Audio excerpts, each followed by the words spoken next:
Hello students, good morning. Welcome back to my YouTube channel.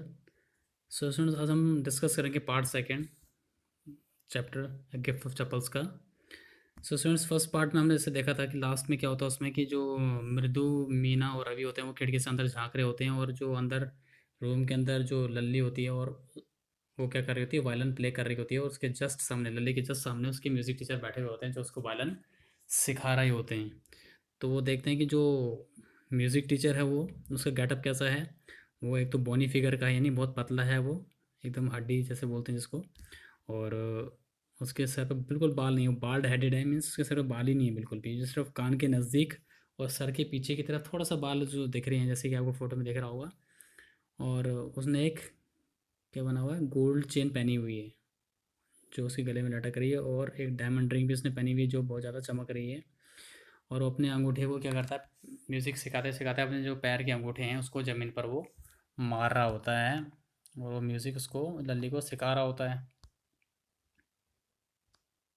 उसके बाद क्या होता है इसमें, वो कुछ नोट्स बजाता है, और लल्ली उस नोट्स को रिपीट करती है, लेकिन उसको रिपीट नहीं कर पाती क्योंकि वो बिल्कुल उसको कै उनके सिखाए गए नोट्स को बिल्कुल भी कैच वो नहीं कर पा रही थी वो।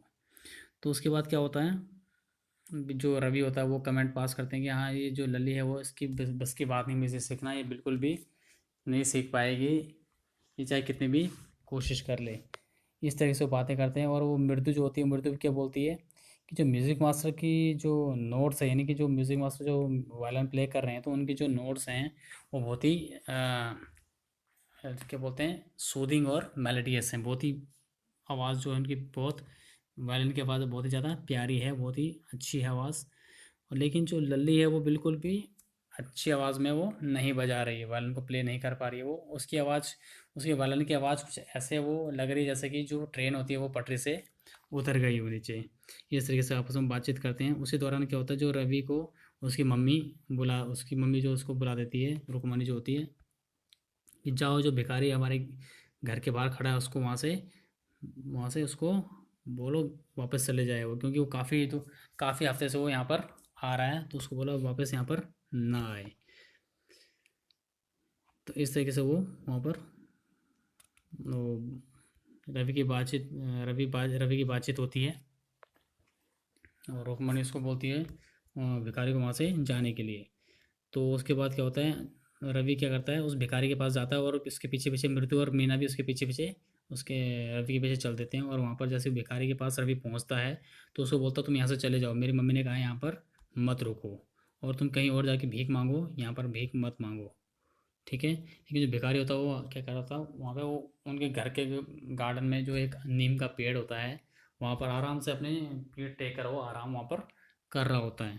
तो जैसे वो उसकी रवि की बातों को सुनता है, तो उसको थोड़ा सा बहुत अजीब सा लगता है कि ये मुझे जाने के लिए क्यों कह रहा है। वो थोड़ा सा घूर के देखता है रवि को, ठीक है।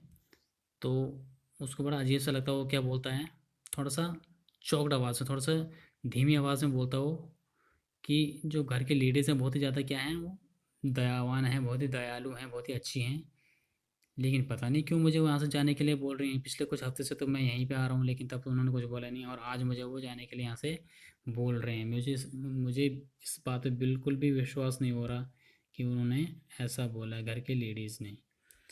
तो उसके बाद क्या होता है, तो उसके बाद उसके बाद जो भिखारी होता है वो बहुत ही आ, मायूस हो जाता है, बहुत ही उदास हो जाता है वो। और उसको उस टाइम पर क्या कर रहा होता है वो, अ, जो एक बीटल नट चबा रहा था, नहीं वो एक क्या होता है उसको बोलते हैं, सुपारी चबा रहा था, जिसकी वजह से जो उसके दांत होते हैं वो एकदम ब्राउन ब्राउन से हो जाते हैं उसको चबा के, ठीक है। और उसके बाद वहाँ से वो, जो रुक्मणी होती है वो जोर से चिल्लाती है वो किचन से, कि जाओ इसको बोल दो किचन में यहाँ पर अभी कुछ सामान नहीं बचा हुआ, और हम इसको खाने के लिए कुछ नहीं दे सकते। उसको बोला कहीं और जाए और अपना खाने का इंतज़ाम करे वो। तो उसकी उसकी जो मदर होती है, रवि की मदर, वो इतनी ज़ोर से बोलती है कि भिखारी उसको सुन लेता है, और वहाँ से बोलता है ठीक है मैं जा रहा हूँ यहाँ से, मुझे बस थोड़ी देर यहाँ पर और बैठने दो, क्योंकि जो धूप है वो बहुत तेज़ है, और सड़ ऐसे धूप इतनी तेज़ है कि वो सड़क की जो कोलतार है वो भी पिघल सकती है। इतनी तेज़ धूप में मैं बाहर कहाँ जाऊँगा। और मेरे पैर देखो यहाँ पे, वो अपने पैर दिखाता है ऐसा, एकदम पैर खोल देता हूँ अपने और पैर दिखाता है। मैं देखो मेरे पैर देखो कितने फटे हुए हैं, इसमें छाले पड़े हुए हैं, तो मैं ऐसे कैसे जा सकता हूँ। तो जब वो जो मृदु होती है, जब उसको इस कंडीशन में देखती है, भिखारी की जो कंडीशन देखती है, उसके पैरों की कंडीशन देखती है, तो उसको उसके ऊपर उसको दया आ जाती है। तो बोलती है, मीना और रवि को वो फुसफुसाते हुए बोलती है कि जाओ कहीं इसके लिए, भिखारी के लिए चप्पल का इंतज़ाम करो, इसको हम ऐसे नहीं जाने दे सकते यहाँ से। उसके बाद तो वो देखते हैं कि रवि रवि बोलता है, मेरे हिसाब से तो चप्पल यहाँ पर हमें नहीं मिलेगी, क्योंकि मेरी वाली चप्पल तो बहुत छोटी है और तुम्हारी चप्पलें भी बहुत छोटी हैं, वो उसको फिट नहीं आने वाली हैं। तो वो इधर उधर ढूंढते हैं, इधर उधर वो चप्पलों को वो ढूंढते हैं।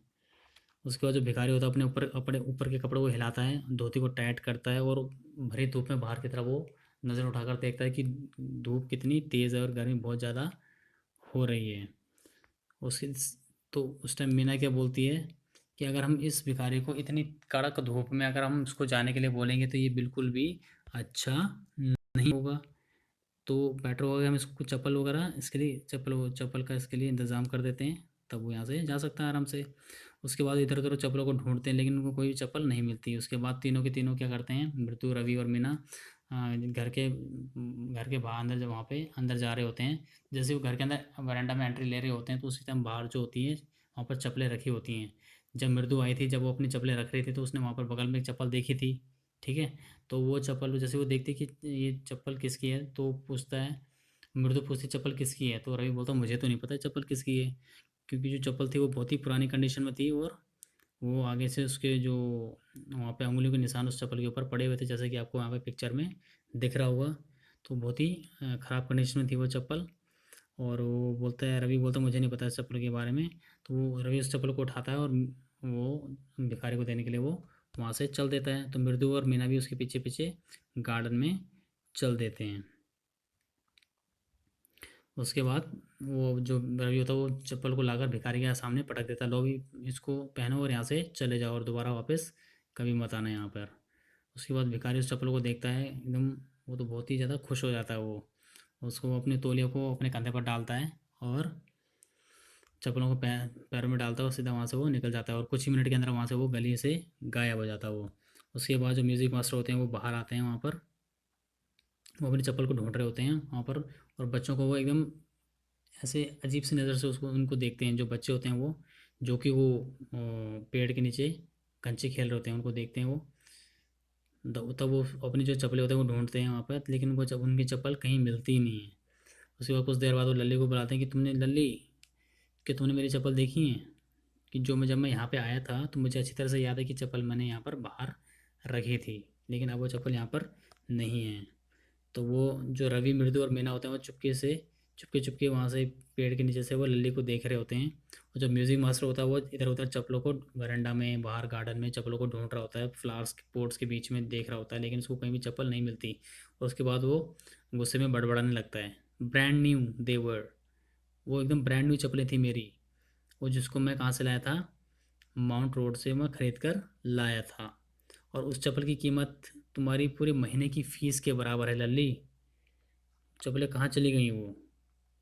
तो वो फिर लल्ली जाती है अंदर, अपनी मदर को बताती है, रुक्मणी को, कि ऐसे ऐसे बोलती है, ऐसे ऐसे हो गया, चप्पलें उनकी गायब हो गई हैं म्यूज़िक मास्टर की। तो उसकी जो मदर होती है रुक्मणी, वो बाहर आती है, उसके पीछे पीछे जो पाती होती हैं वो भी पीछे पीछे आ जाती हैं। तो वो ढूंढते हैं इधर उधर, उनको कहीं नहीं मिलती। तो जो रवि की जो मदर होती है, मृत्यु, रवि की जो मदर होती है वो रुक्मणी, उनको एकदम गुस्सा आ जाता है।